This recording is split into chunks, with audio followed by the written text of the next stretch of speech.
और field gradient के साथ साथ उसको हम लोग फील्ड इंटेंसिटी भी कहते हैं या तो उसको फील्ड भी बोलते हैं, ठीक है। तो इलेक्ट्रिक फील्ड इंटेंसिटी को हम लोग स्मॉल ई या कैपिटल ई के द्वारा हम रिप्रेजेंट करते हैं, ठीक है। और उसके डेफिनेशन क्या है देखो, लिखते हैं यहाँ पे electric field intensity. Electric field intensity electric field intensity को हम लोग क्या लिखते हैं, ई और ई, ठीक है। या इसी को हम लोग बोलते हैं फील्ड ग्रेडियंट भी बोलते हैं, फील्ड ग्रेडियंट। या तो इसी को हम लोग और क्या बोलते हैं, फील्ड इंटेंसिटी भी कह लेते हैं, फील्ड इंटेंसिटी। या तो इसी को हम लोग क्या बोलते हैं, फील्ड भी बोलते हैं, ठीक है, फील्ड। तो फील्ड हम लोग डिफाइन करते हैं बाय डेफिनेशन, क्या होता है देखिए,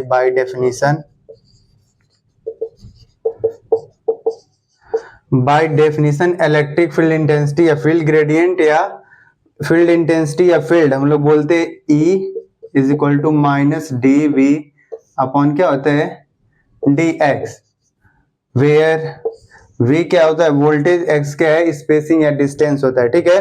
तो अब इसको हम लोग कैसे जानते हैं, मैग्नीट्यूड लिखते हैं। अगर magnitude of electric field intensity लिखते हैं तो क्या लिखते हैं, magnitude of existing voltage upon distance और स्पेसिंग बोलते हैं, स्पेस, ठीक है। तो हम लोग इलेक्ट्रिक फील्ड इंटेंसिटी को हम लोग डिफाइन कैसे करते हैं, minus DV by D X. या तो हम लोग बोलते हैं, अगर इसका मैग्नीट्यूड लिखते हैं तो मैग्नीट्यूड जब भी लेते हैं तो नेगेटिव साइन हट जाता है, तो magnitude of existing voltage upon distance और स्पेसिंग। आइए इसको हम लोग सर्किट के द्वारा समझते हैं इलेक्ट्रिक फील्ड इंटेंसिटी को। जैसे एक कोई हमारे पास सेमीकंडक्टर है, इसको हम लोग बैटरी के द्वारा क्या कर दिए, कनेक्ट कर दिए। ये सेमीकंडक्टर है, ठीक है, ये वोल्टेज है और ये पॉजिटिव टर्मिनल है, नेगेटिव टर्मिनल है। तो electric field intensity is always directed from positive terminal to the negative terminal of the voltage. हमेशा जो हमारा इलेक्ट्रिक फील्ड इंटेंसिटी होता है positive terminal to negative terminal या higher voltage to lower voltage की तरफ उसका डायरेक्शन होता है, ठीक है। तो हम लोग बोल सकते हैं या तो लिख सकते हैं, यहाँ पे देखो, यहाँ पे डायरेक्शन यहाँ से ऐसे गया, electric field positive terminal to किधर, नेगेटिव टर्मिनल, पॉजिटिव टर्मिनल यहाँ से, नेगेटिव टर्मिनल इधर कनेक्टेड, ठीक है। तो positive terminal to negative terminal और इलेक्ट्रिक फील्ड इंटेंसिटी जिधर इलेक्ट्रिक फील्ड की डायरेक्शन होती है, फील्ड इंटेंसिटी की डायरेक्शन जिधर होती है, सेम उधर ही डायरेक्शन किसका होता है, करंट का या तो यह क्या बोल सकते हैं, करंट डेंसिटी का। और इसी के अपोजिट फ्लो होता है क्या, जिधर इलेक्ट्रिक फील्ड होता है उसके अपोजिट डायरेक्शन में इलेक्ट्रॉन फ्लो करते हैं, ठीक है। और इसके अपोजिट में फ्लो करता है कौन, होल। तो इसको याद रख लीजिए आप, इलेक्ट्रिक फील्ड इंटेंसिटी या फील्ड ग्रेडियंट की डायरेक्शन हमेशा किधर से किधर, पॉजिटिव टर्मिनल, बैटरी के पॉजिटिव टर्मिनल से किधर की तरफ होती है, नेगेटिव टर्मिनल की तरफ। और सेम इलेक्ट्रॉन की डायरेक्शन कहां से होती है, negative terminal to positive terminal. और होल्स की डायरेक्शन हमेशा पॉजिटिव टर्मिनल टू किधर होती है, नेगेटिव टर्मिनल की तरफ, ठीक है। तो हम लोग ऐसे बोल सकते हैं, तो field intensity is directed from positive voltage to negative voltage terminal of battery या higher voltage to lower voltage, ठीक है। तो हम लोग इसको इतना पढ़ते हैं और अच्छे से याद रखते हैं। और एक चीज और, अगर मुझे फील्ड इंटेंसिटी का यूनिट लिखना होगा तो क्या होगा, फील्ड इंटेंसिटी का यूनिट, ठीक है। तो हम यही पर इसके नीचे लिख के बता देते हैं, या इसको हम लोग ऐसे भी लिख सकते हैं, the direction of field intensity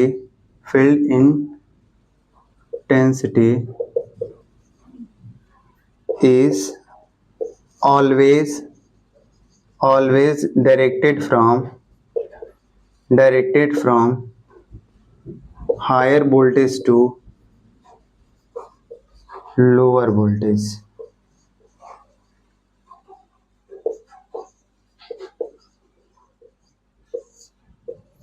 ठीक है, या और हम लोग यूनिट लिखे, इलेक्ट्रिक फील्ड इंटेंसिटी की यूनिट लिखना चाहते हैं तो हम लोग कैसे लिखेंगे, देखो यहाँ पे लिख लेते हैं यूनिट ऑफ फील्ड इंटेंसिटी बोल देते हैं, फील्ड इंटेंसिटी पढ़े E minus dV by dx। और ये वोल्टेज को V द्वारा लिखते हैं, x है मीटर, या तो इसी को वोल्ट पर सेंटीमीटर भी लिख लेते हैं। ठीक है, तो ये उसका यूनिट है। ठीक है, वोल्ट पर मीटर या तो वोल्ट पर सेंटीमीटर। ठीक है, आप लोग नोट करिए, बारिश हो रही है।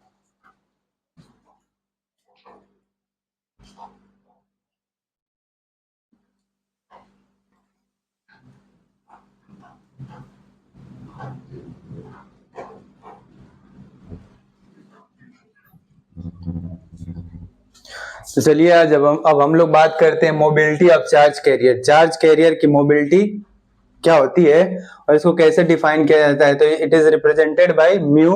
तो इसको हम लोग डिफाइन करते हैं म्यू को, तो लिखेंगे मोबिलिटी इज डिफाइंड एज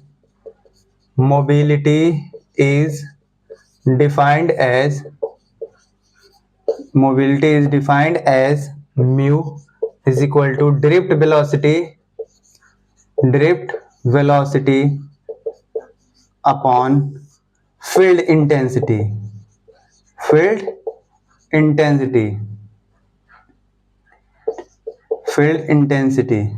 ठीक है, अभी हम लोग पीछे पढ़े हैं फील्ड इंटेंसिटी होता है E is equal to minus dV by dx। ठीक है, तो mu is equal to drift velocity upon field intensity. तो mu drift velocity it is represented V suffix d, और इसको किसके द्वारा, E के द्वारा। तो हम लोग जान गए मोबिलिटी का फॉर्मूला क्या होता है, मोबिलिटी बराबर drift velocity upon electric field intensity या फील्ड इंटेंसिटी बोलते हैं। ठीक है, अब इसकी यूनिट लिखते हैं, तो लिखे unit of field intensity, sorry unit of mobility. तो mu is equal to V विक्स E। हम जानते हैं ये ड्रिफ्ट वेलोसिटी अगर लिखना है SI में, वेलोसिटी की क्या डेफिनेशन, वेलोसिटी का मात्रक क्या होता है, वेलोसिटी की यूनिट क्या होती है, मीटर पर सेकेंड। ठीक है, और डिवाइड करना है किससे, फील्ड इंटेंसिटी की यूनिट क्या आती है, अभी पढ़े थे हम लोग, field intensity volt upon metre. अब ये मीटर कहां जाएगा, ऊपर, और ये इसके साथ जाएगा, तो आगे क्या हो जाएगा, metre square upon volt second, या इसी को हम लोग ऐसे बोल सकते हैं मीटर स्क्वायर वोल्ट सेकेंड। ठीक है, या तो इसको हम लोग सेंटीमीटर में अगर लिखना चाहे तो मीटर को सेंटीमीटर स्क्वायर पर, या तो हम लोग बोल सकते हैं ऐसे, या centimetre square upon volt second. ठीक है, तो म्यू हमारा क्या हो गया, मोबिलिटी की यूनिट क्या हो गई, मीटर स्क्वायर पर वोल्ट सेकेंड, है ना, या तो इसी को हम लोग क्या बोल सकते हैं, centimetre square upon volt second. ठीक, तो याद रखेंगे आप कि मोबिलिटी का यूनिट कितना होता है, metre square upon volt second होता है, या तो centimetre square upon volt second होता है। V से क्या है, वोल्ट। ठीक है, तो मोबिलिटी एक बार देखते हैं वापस से, mobility of charge carrier, mobility is defined as mu equal to drift velocity upon field intensity को हम लोग क्या बोलते हैं, मोबिलिटी बराबर क्या होता है, drift velocity upon field intensity. तो ड्रिफ्ट वेलोसिटी को हम लोग V सफिक्स d के द्वारा रिप्रेजेंट करते हैं, और फील्ड इंटेंसिटी को ई के द्वारा, ठीक है। तो यूनिट ऑफ मोबिलिटी देखते हैं, म्यू बराबर इतना होता है। ये वेलोसिटी हम जानते हैं, वेलोसिटी का मीटर पर सेकंड होता है, अपॉन ई का अभी पढ़े हम लोग वोल्ट पर मीटर, तो मीटर यहाँ से ऊपर जाएगा तो मीटर मीटर मिलके मीटर स्क्वायर, ये इसके साथ तो वोल्ट सेकंड हो गया, तो metre square upon volt second, या तो हम बोल सकते हैं centimetre square upon volt second होता है, ठीक है। अब हम यहाँ पे डिफाइन करते हैं किसको, वीडी को, ड्रिफ्ट वेलोसिटी क्या होती है, ड्रिफ्ट वेलोसिटी, ठीक है। ड्रिफ्ट वेलोसिटी क्या होता है, तो ड्रिफ्ट वेलोसिटी किसको बोलते हैं, तो drift velocity is the velocity of charge career, drift velocity is the velocity of charge career under under under electric field intensity, under electric field intensity, यानी जब हम इलेक्ट्रिक फील्ड अप्लाई करेंगे तो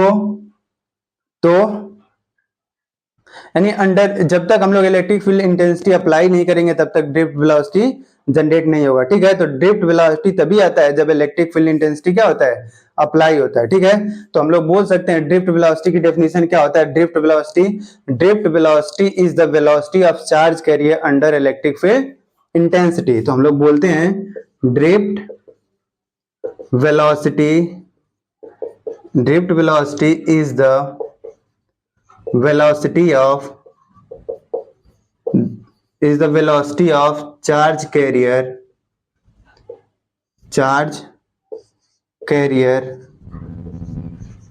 under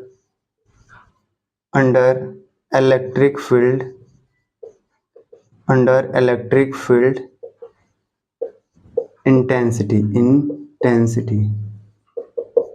यानी ड्रिफ्ट वेलोसिटी तब तक generate नहीं होगा जब तक कि इलेक्ट्रिक फील्ड अप्लाई नहीं करेंगे, ठीक है। तो ड्रिफ्ट वेलोसिटी अच्छे से याद रखेंगे, किसी भी चार्ज कैरियर का ड्रिफ्ट वेलोसिटी तभी होता है जब हम लोग इलेक्ट्रिक फील्ड इंटेंसिटी क्या करते हैं, इलेक्ट्रिक फील्ड अप्लाई करते हैं, ठीक है। तो एक बार फिर से ड्रिफ्ट वेलोसिटी क्या होता है, drift velocity is the velocity of charge career under the electric field intensity, ठीक है। तो ड्रिफ्ट वेलोसिटी भी हो गया, और हम लोग ड्रिफ्ट वेलोसिटी को और क्या करते हैं, drift velocity is defined as the average velocity of the charge career.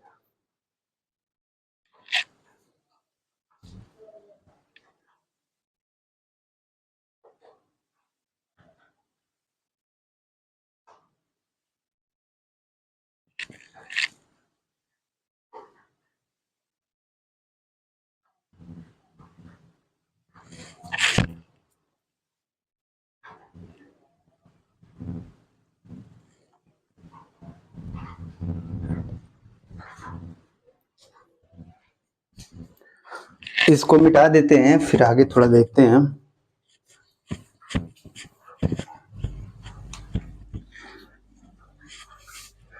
और एक ड्रिफ्ट वेलोसिटी की डेफिनेशन दे सकते हैं, वो डेफिनेशन क्या है, ड्रिफ्ट वेलोसिटी को मैं वीडी लिख देता हूं, ठीक है। तो VD is also defined as the VD is also defined as the average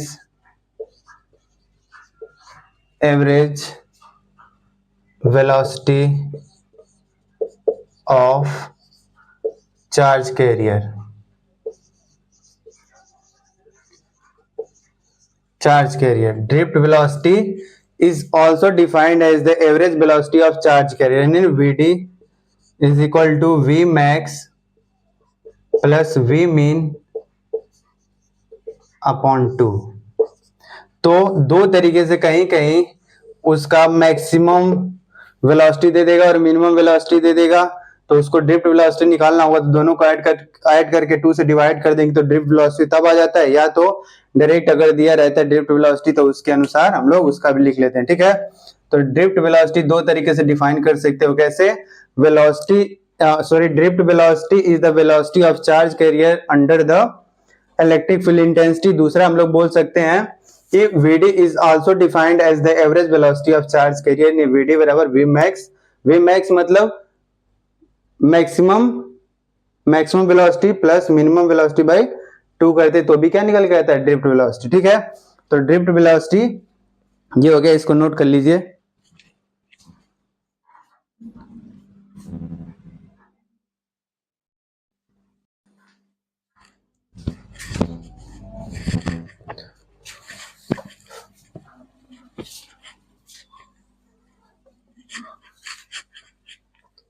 तो अब हम लोग बात करते हैं इलेक्ट्रॉन्स और होल्स की मोबिलिटी के बारे में, ठीक है। तो इलेक्ट्रॉन और होल्स की मोबिलिटी को आप लोग अच्छे से याद रखेंगे, इसकी भी जरूरत पड़ेगी जब हम लोग न्यूमेरिकल सॉल्व करेंगे, तो ठीक है।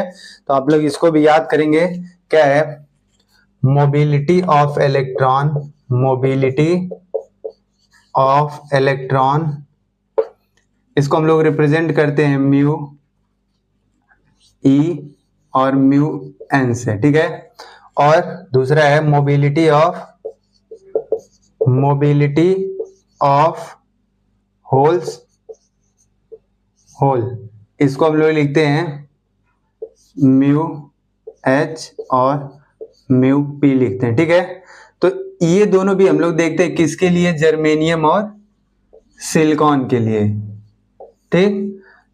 तो mobility of electron for germanium और mobility of electron for silicon और mobility of hole for germanium और mobility of holes for silicon, इसके लिए कितना होता है, इसके लिए होता है 3800 सेंटीमीटर स्क्वायर पर वोल्ट सेकेंड, ठीक है।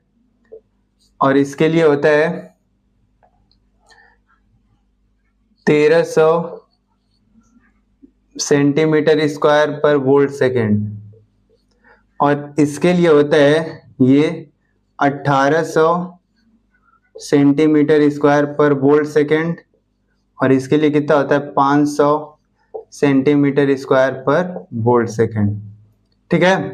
तो इसको याद रखेंगे, मोबिलिटी ऑफ इलेक्ट्रॉन को रिप्रेजेंट करते हैं म्यू ई या म्यू एन लिखा होता है, तो समझ जाएंगे क्या लिखा हो, मोबिलिटी ऑफ इलेक्ट्रॉन जर्मेनियम के लिए कितना होता है 3800 सेंटीमीटर स्क्वायर पर वोल्ट सेकेंड होता है, और mobility of electron for silicon के लिए कितना होता है 1300 सेंटीमीटर स्क्वायर पर वोल्ट सेकेंड होता है, ठीक है। मोबिलिटी ऑफ होल्स की बात करते हैं तो इसको म्यू एच या म्यू पी लिखते हैं, कहीं भी लिखा दिखे म्यू पी या म्यू एच तो समझ जाए कि मोबिलिटी ऑफ होल्स लिखा हुआ है, ठीक है।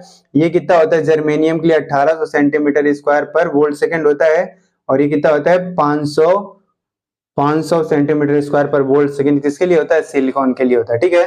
तो हम लोग इसमें थोड़ा सा जर्मेनियम के लिए और सिलिकॉन के लिए, तो mu E by mu H, या इसी को हम लोग बोल सकते हैं कि mu N by mu P, अगर हम लोग निकालना चाहे किसके लिए, जर्मेनियम और सिलिकॉन के लिए, ठीक है। तो जर्मेनियम और सिलिकॉन के लिए निकालेंगे तो 3800 में 1800 का डिवाइड करेंगे, तो म्यू एन ऊपर लिखा दिख रहा है किसके लिए, जर्मेनियम के लिए, तो हम यहाँ पे क्या करेंगे 3800 डिवाइड बाई कितना 1800, ठीक। और सिलिकॉन के लिए कितना करेंगे 1300 डिवाइड बाई कितना 500। देखो ये 2 जीरो से 2 जीरो तो कट गया, 2 बार करोगे 18 दूना 36 है ना, 2 फिर 1 बचेगा, सॉरी 18 दूना 36 2 बचेगा, 2 से 18 भाग जाएगा नहीं, फिर डेसिमल लगा करेंगे तो अप्रोक्सीमेट 2.1 आएगा, ठीक है। इसके लिए जब हम भाग करेंगे, 2 जीरो से 2 जीरो कट गया, 13 में पहले भाग दोगे तो 5 दूना 10, फिर कितना बचा 3 बच रहा है, फिर डेसिमल लगा 5, ऐसे 2.6 हो गया, ठीक है। तो रेशियो ऑफ मोबिलिटी ऑफ क्या electron and mobility of holes for germanium के लिए कितना होता है 2.1 अप्रोक्सीमेट, और mu N by mu P होता है सिलिकॉन के लिए 2.6, इसको भी याद रखेंगे, ठीक है। और ध्यान दीजिए इधर कि mobility of electron is always greater than the mobility of holes. इसका मतलब ये है कि मोबिलिटी ऑफ इलेक्ट्रॉन की मोबिलिटी होल से क्या है ज्यादा है, तो हम लोग बोल सकते हैं कि इलेक्ट्रॉन की मोबिलिटी क्या होती है ज्यादा होती है किससे, होल से। तो हम लोग लिख लें यहां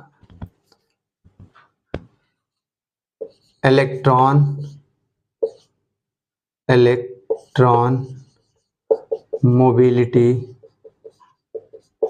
is greater than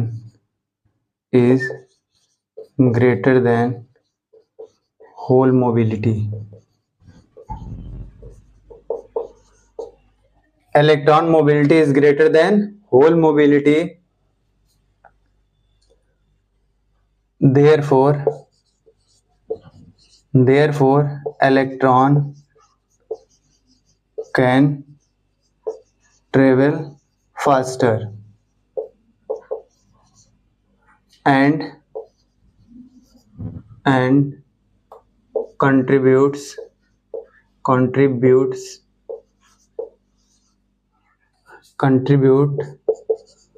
more current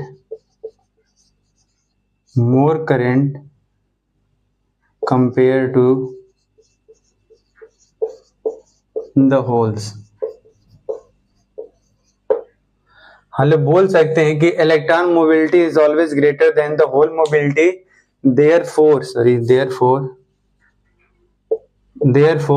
therefore electron can travel faster. अगर इलेक्ट्रॉन की मोबिलिटी होल्स के कंपेयर में ज्यादा है तो वो क्या करेगा, होल से ज्यादा तेज चलेगा और ज्यादा करंट भी क्या करेगा, कंट्रीब्यूट करेगा. ठीक है, चलिए तो एक पॉइंट की और बात कर लेते हैं मोबिलिटी के बारे में.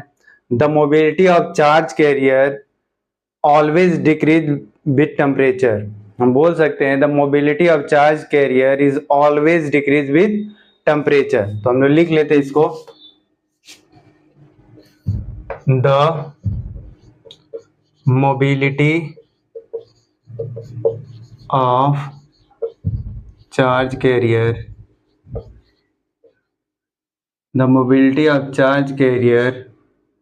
is always decrease with temperature.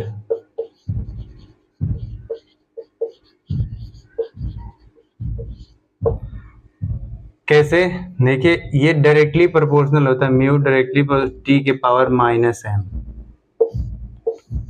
या इसी को हम लोग ऐसे भी लिख सकते हैं, म्यू इनवर्सली प्रोपोर्शनल 1/t के पावर एम. ठीक है, ऐसे लिख सकते हैं, where M is a constant and is given for germanium के लिए m बराबर कितना होता है, 1.66 फॉर इलेक्ट्रॉन और 2.33 फॉर होल.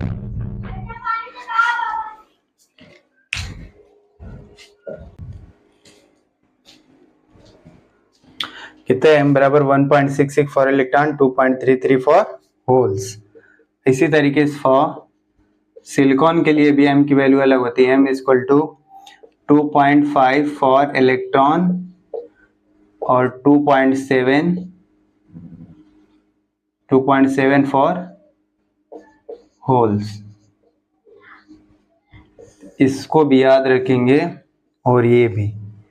तो एक पॉइंट क्या है, the mobility of charge carrier is always decrease with temperature, या है तो mu mobility directly with T power minus M और म्यू प्रोपोर्शनल 1/t के power M, where m is a constant and is given by, for germanium के लिए m equal to 1.6 for electron के लिए है और 2.33 फॉर होल्स के लिए. फॉर सिलिकॉन के लिए m equal to 2.5 for electron और 2.7 फॉर होल्स. तो एक पॉइंट ये भी है, इसको भी नोट कर लीजिए.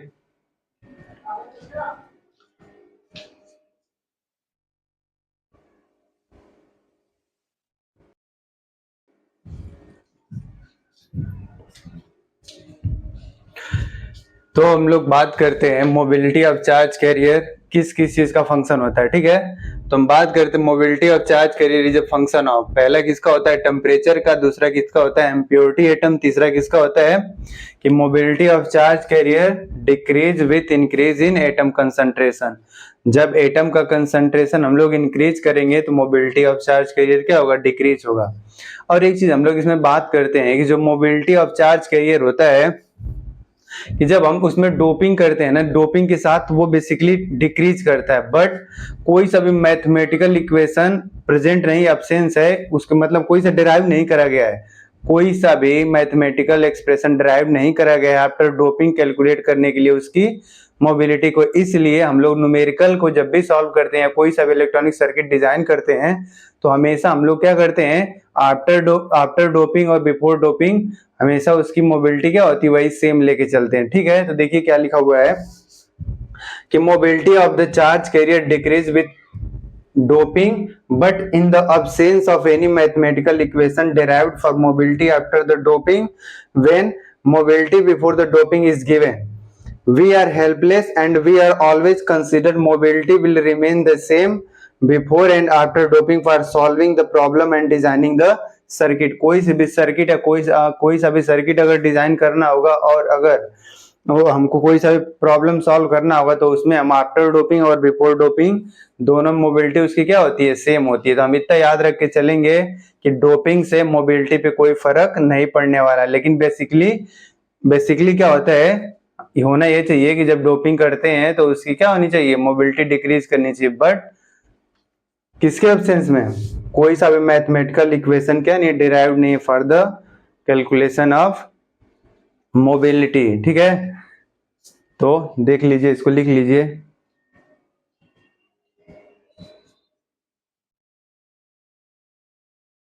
तो आगे बात करते हैं mobility versus temperature, mobility versus atomic concentration के बीच में ग्राफ कर्व बनाने की कोशिश करते हैं। ठीक है, देखिए पहला हम लोग पढ़ते हैं म्यू वर्सेस टेम्परेचर टी। ठीक है, mu versus temperature when atomic concentration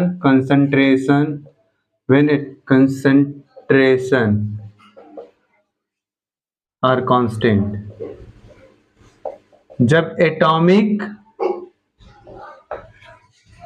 atomic concentration और क्या हो, कांस्टेंट हो, तब हम लोग किसके, मोबिलिटी और टेम्परेचर के बीच में क्या देखते हैं, कर्व देखते हैं कैसा बनता है।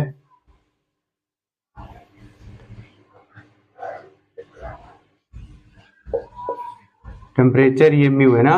अभी हम लोग पढ़े थे कि mobility of charge career decrease with temperature. Mobility of charge career, इसके लिए हम लोग रिलेशन पढ़े थे म्यू प्रोपोर्शनल टी के पावर माइनस एम। ठीक है ना, तो हमेशा मोबिलिटी क्या होगी, टेम्परेचर को इंक्रीज करेंगे तो क्या होगा, डिक्रीज करेगा। क्या करेगा, ये हमेशा क्या होगा, डिक्रीज करेगा। तो कैसे, ऐसे। ठीक है, तो ये हो गया मोबिलिटी वर्सेस टेम्परेचर के बीच में क्या है, ये ग्राफ है। ठीक है, और हमको याद रखना है कि टेम्परेचर किस में होना चाहिए, केल्विन में होना चाहिए। ठीक है, तो पहला ये हो गया। दूसरा हमको पढ़ना है, दूसरा क्या पढ़ना है, mobility versus atomic concentration.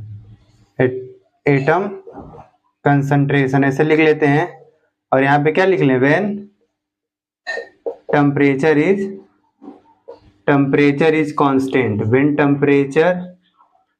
Temperature is constant. ठीक है, तो हम लोग बात करते हैं मोबिलिटी वर्सेस एटम कंसंट्रेशन। ठीक है, तो क्या है, देखो इसके लिए क्या है, अब इसमें क्या है ना, क्या कांस्टेंट है, टेम्परेचर कांस्टेंट है, तो ये म्यू हो गया। और यहाँ क्या लिखना है, एटम कंसंट्रेशन।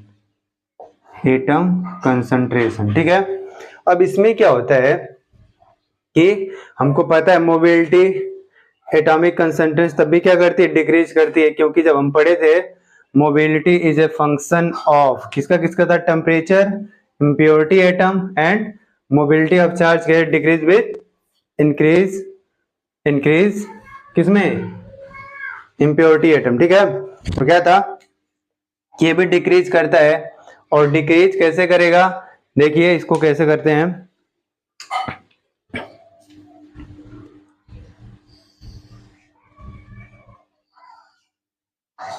ये म्यू एन है, ये म्यू पी है। ये क्या है, mobility of electron, mobility of holes. ठीक है, तो mobility of electron exactly greater than 2 times होता है किससे, मोबिलिटी ऑफ होल से। ठीक है,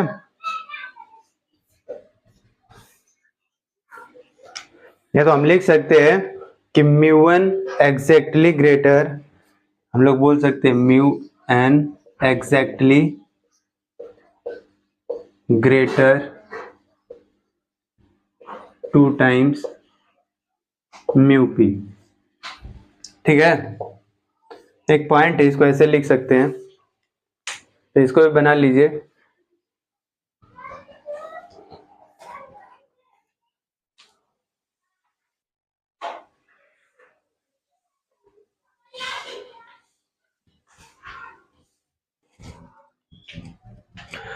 अब हम तीसरा ग्राफ पढ़ते हैं, mobility versus electric field intensity. ठीक है, तो mobility versus electric field intensity लिखते हैं, mobility versus electric field intensity curve for semiconductor, ठीक है। तीसरा पढ़ते हैं mobility versus electric field intensity curve for semiconductor. ये ग्राफ अभी हम लोग जो बनाएंगे वे क्या है कि एक्सपेरिमेंटली प्लॉटेड ग्राफ है। ठीक है, ये नहीं पूछोगे आप कहां से आ गया, बस देख लो जैसे है। कैसे, देखिए हम लोग पहले पढ़ चुके हैं कि जो म्यू होता है वी डी अपॉन कितना होता है, ई होता है। ठीक है ना, ये हम लोग पहले बात कर चुके जब मोबिलिटी पढ़ रहे थे तो। ठीक, अब इसमें हम लोग ग्राफ बनाते हैं।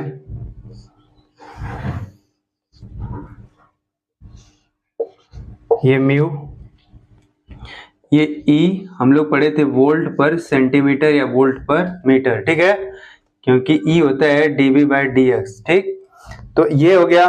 अब इसमें क्या है कि जब हम लोग स्मॉलर इलेक्ट्रिक फील्ड अप्लाई करते हैं तो हमारा जो मोबिलिटी होता है वो कांस्टेंट होता है, तो उसके लिए जब कांस्टेंट होता है तो ऐसे ही बस ग्राफ बनता है। ठीक है, उसके बाद से ऐसे, उसके बाद से ऐसे, तो ये वाला क्या है, कब 10 की पावर 3, 10 की पावर 4, 10 की पावर 7, ये क्या है, यहां से यहां तक स्मॉलर ई, और ये क्या इधर इसके आगे का ग्रेटर ई है, यानी 10 के पावर 4 से क्या हो, ग्रेटर ई है। तो देखो पहले वाले में जब हम लोग स्मॉलर इलेक्ट्रिक फील्ड अप्लाई करेंगे तो मोबिलिटी क्या होगा, रिमेन कांस्टेंट होता है। जब हम लोग 10 की पावर 3 से 10 के पावर 4 के बीच में इलेक्ट्रिक फील्ड अप्लाई करते हैं तो ये मोबिलिटी जो होता है mu proportional 1 upon electric field होता है। ठीक है, और यहां से जब इससे ग्रेटर इलेक्ट्रिक फील्ड अप्लाई करते हैं तब मोबिलिटी कैसे वेरी करता है, म्यू प्रोपोर्शनल 1 अपॉन ई होता है। ठीक है, इसको याद रखेंगे। इस ग्राफ को ध्यान से, ये पूछता है कि जब हम लोग mobility versus electric field intensity का जो कर्व ड्रॉ होता है उसमें जब हम लोग स्मॉलर इलेक्ट्रिक फील्ड अप्लाई करते हैं तब मोबिलिटी पर क्या इफेक्ट होता है, मोबिलिटी पे क्या प्रभाव पड़ता है, तो मोबिलिटी क्या होती है, रिमेन्स कांस्टेंट होती है। और जब हम लोग larger electric field intensity apply करते हैं तब उस समय इलेक्ट्रिक फील्ड जब लार्जर या ग्रेटर इलेक्ट्रिक फील्ड अप्लाई करते हैं तब क्या होता है, म्यू और ई में संबंध क्या, तो म्यू प्रोपोर्शनल 1 अपॉन कितना होता है, ई। और जब हम लोग 10 की पावर 3 से लेकर 10 की पावर 4 के बीच में अप्लाई करते हैं तो mu directly proportional 1 upon under root E होता है। ठीक है, तो इसको याद कर लीजिए और इस ग्राफ को, और ये क्या है, एक्सपेरिमेंटली प्लॉटेड ग्राफ है। ठीक है ना, एक्सपेरिमेंटली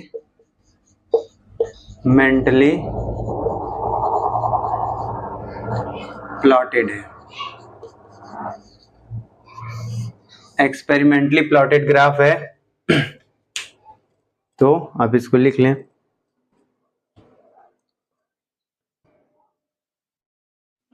हम लोग इसको लार्जर या ग्रेटर भी बोल सकते हैं। ठीक है, लार्जर या ग्रेटर, हम लोग यहाँ इसको लिख लें लार्जर भी, लार्जर ही। ठीक है, देखिए अब इस वाले ग्राफ पे एक क्वेश्चन बनता है कि when smaller field intensity are applied to the semiconductor, जब हम लोग स्मॉलर इलेक्ट्रिक फील्ड या फील्ड इंटेंसिटी अप्लाइड करते हैं किस पे, सेमीकंडक्टर पे, तो क्या होता है, पहला चीज मोबिलिटी रिमेन कांस्टेंट। देखो यहाँ पे स्मॉलर इलेक्ट्रिक फील्ड जब अप्लाई करें हैं तो ये क्या है, मोबिलिटी क्या है, कांस्टेंट है, ठीक है, जैसा का तैसा पड़ा हुआ है। फिर drift velocity linearly increase with field, और ड्रिफ्ट वेलोसिटी क्या होता है, लिनियरली इंक्रीज करता है, क्यों, क्योंकि देखिए ये क्या है, कांस्टेंट है, कांस्टेंट है। कब, जब हम लोग स्मॉलर इलेक्ट्रिक फील्ड अप्लाई करें, अगर ये कांस्टेंट है, ये क्या है, थोड़ा अप्लाई करे, जैसे जैसे ये बढ़ेगा ये भी क्या होएगा, बढ़ेगा ना, यानी इसको बढ़ाओगे तो ये भी क्या होएगा, बढ़ेगा। इस वजह से ड्रिफ्ट वेलोसिटी क्या कर रहा है, लिनियरली इंक्रीज कर रहा है विद फील्ड के साथ। फील्ड जितना बढ़ाओगे वेलोसिटी, ये ड्रिफ्ट वेलोसिटी भी क्या होगी, बढ़ेगी। तो इस पे एक क्वेश्चन पूछता है कि जब हम लोग smaller electric field intensity apply करते हैं किस पे, सेमीकंडक्टर पे, तो क्या होता है, मोबिलिटी क्या होती है, रिमेन कांस्टेंट होती है, और ड्रिफ्ट वेलोसिटी क्या होता है, लिनियरली इंक्रीज विद फील्ड के साथ क्या होता है, लिनियरली इंक्रीज करता है। किसी इस वाले के थ्रू हम लोग देख सकते हैं, ठीक है। एक क्वेश्चन, अब हमको अगला ग्राफ पढ़ना है किसके बीच में, ड्रिफ्ट वेलोसिटी और इलेक्ट्रिक फील्ड इंटेंसिटी, यानी फील्ड इंटेंसिटी के बीच में हमको ग्राफ पढ़ना है, ठीक है। तो हम लोग चौथा देखते हैं, किसके बीच में, VD यानी ड्रिफ्ट वेलोसिटी वर्सेस E, ठीक है। ये भी देखिए,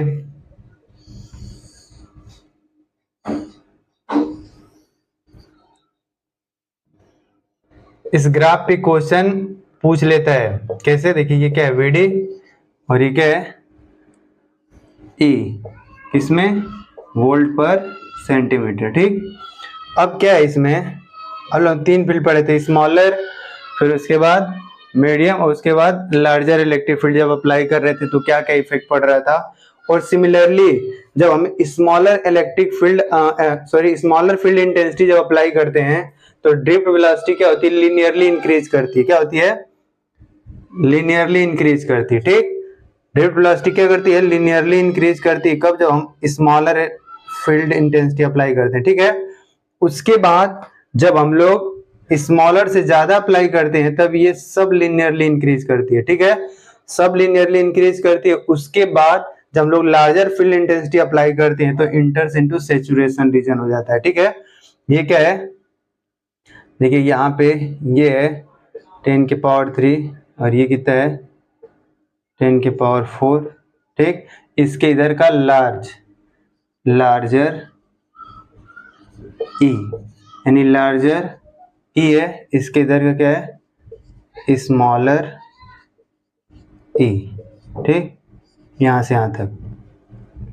और ये क्या है, लिनियरली इंक्रीज, ये क्या है, सब लिनियरली इंक्रीज, ये क्या है, यहां से यहां तक इंटर्स इनटू सैचुरेशन रीजन,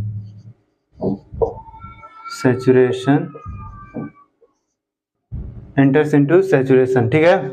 क्या है, अब हम लोग इस वाले ग्राफ भी क्वेश्चन पूछता है कि जब हम लोग क्या करते हैं, ड्रिफ्ट वेलोसिटी और इलेक्ट्रिक फील्ड इंटेंसिटी के बीच में ग्राफ ड्रॉ करते हैं या कर्व बनाते हैं, तो जब हम स्मॉलर फील्ड इंटेंसिटी क्या करते हैं, अप्लाई करते हैं, तो हमारा ग्राफ वो ड्रिफ्ट वेलोसिटी क्या होता है, लिनियरली क्या करता है, इंक्रीज करता है। उसके बाद जब हम लोग 10 के पावर 3 टू 10 के पावर 4 के बीच में अप्लाई करते हैं, सब लिनियरली इंक्रीज करता है। जैसे हम लोग लार्जर इलेक्ट्रिक फील्ड अप्लाई करते हैं तो इंटर्स इनटू सैचुरेशन हो जाता है ना, इंटर्स इनटू सैचुरेशन रीजन, ठीक है। तो इस पे भी एक क्वेश्चन बनता है, वो क्वेश्चन क्या है, देखिए हम बताते हैं। देखो इसमें क्या है कि when larger field intensity are applied to the semiconductor, इसी का मतलब है सेमीकंडक्टर। तो when larger field intensity are applied to the semiconductor, क्या क्या होता है, मोबिलिटी रिड्यूस कर रहा है, मोबिलिटी क्या होगा, रिड्यूस करेगा। Then drift velocity enters into saturation region. देखो इधर जब हम लोग लार्जर फील्ड इंटेंसिटी अप्लाई कर रहे हैं तो ड्रिफ्ट वेलोसिटी क्या हो रही है, इंटर्स इनटू सैचुरेशन रीजन। देखो क्या है, अभी हम पढ़े थे हम लोग म्यू इज इक्वल टू, हम जानते हैं ये VD/E होता है ना, तो इसको हम लोग या करके और क्या लिख सकते हैं, इसको इधर मल्टीप्लाई, तो VD is equal to mu E। तो ये क्या है, देखो VD जब लार्जर फील्ड इंटेंसिटी अप्लाई कर रहे हैं, लार्जर फील्ड इंटेंसिटी अप्लाई कर रहे हैं तो इंटर्स इनटू सैचुरेशन रीजन, इसका मतलब क्या है, ये कांस्टेंट है। तो यहाँ क्या है, VD कांस्टेंट दिख रहा है, ये कांस्टेंट है, ठीक है। जब ये कांस्टेंट हो गया, अगर ये बढ़ेगा तो इसको क्या होना पड़ेगा, घटना पड़ेगा, है ना। तो हम लोग ये क्या है, ये बढ़ रहा है तो ये क्या होगा, डिक्रीज करेगा, ठीक है। तो इसके पीछे का कॉन्सेप्ट ये है कि जब लार्जर फील्ड इंटेंसिटी अप्लाई करते हैं तो मोबिलिटी क्या होती है, रिड्यूस होता है, और VD यानी ड्रिफ्ट वेलोसिटी क्या होती है, कांस्टेंट, यानी इंटर्स इनटू सैचुरेशन रीजन होता है, ठीक है। और इसमें एक क्वेश्चन और है, in a semiconductor as field intensity are gradually increasing the drift velocity, क्या होगा उसके बाद पूछ रहे हैं कि जब सेमीकंडक्टर, इधर देखिए, in a semiconductor as field intensity are gradually increasing the drift velocity, तो ड्रिफ्ट वेलोसिटी क्या क्या होगा, कह रहा है कि जब फील्ड इंटेंसिटी क्या हो रहा है, ग्रेजुअली इंक्रीज कर रहा है, तो पहले स्मॉलर, फिर उससे बड़ा, फिर सबसे बड़ा, तो क्या क्या चेंज हो रहा है उसमें, क्या क्या हरकतें हो रही है। तो क्या है, पहले में क्या हो रहा है, लीनियरली इंक्रीज कर रहा है, उसके बाद दूसरे में क्या है, सब लीनियरली इंक्रीज कर रहा है, उसके बाद क्या हो रहा है, इंटर्स इनटू सैचुरेशन रीजन। तो इसका आंसर क्या क्या होगा, पहला लीनियरली इंक्रीज, दूसरा सब linearly, and then enters into saturation.